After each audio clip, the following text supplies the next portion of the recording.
देखो, अब हमें देखते हैं वीररस। वीररस की परिभाषा और उसका उदाहरण। तो आइए हम सबसे पहले देखते हैं वीररस की परिभाषा। वीररस कहते किसे? तो युद्ध करने के लिए अथवा नीति धर्म की दुर्दशा मिटाने के लिए मन में उत्पन्न उत्साह को ही वीररस कहा जाता है।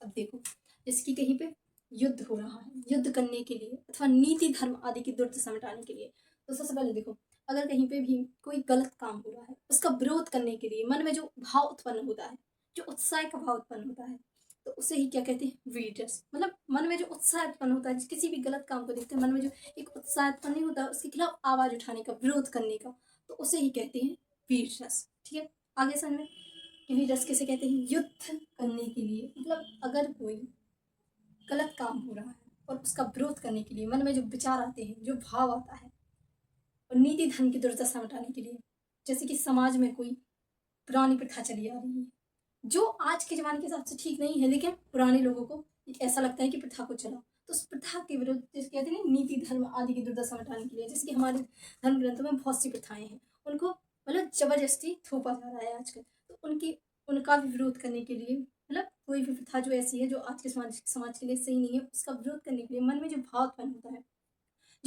होता है, उसे ही कहते हैं वीररस। मतलब मन में जो उत्साह उत्पन्न होता है, तो उसे कहते हैं वीररस। युद्ध करने के लिए अथवा नीति धर्म की दुर्दशा मिटाने के लिए मन में उत्पन्न होने वाले भाव को, मन में उत्पन्न होने वाले उत्साह को ही वीररस कहा जाता है।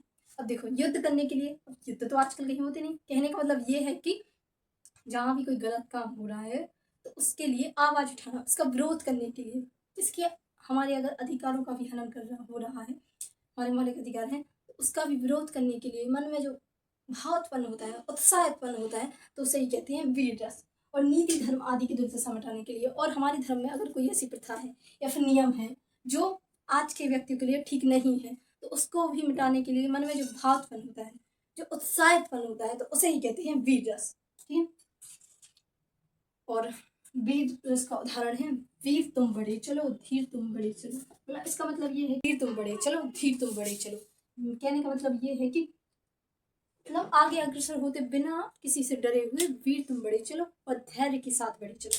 तो इसका मतलब भी यही है कि मन में जो उत्साह उत्पन्न होता है उसके लिए है।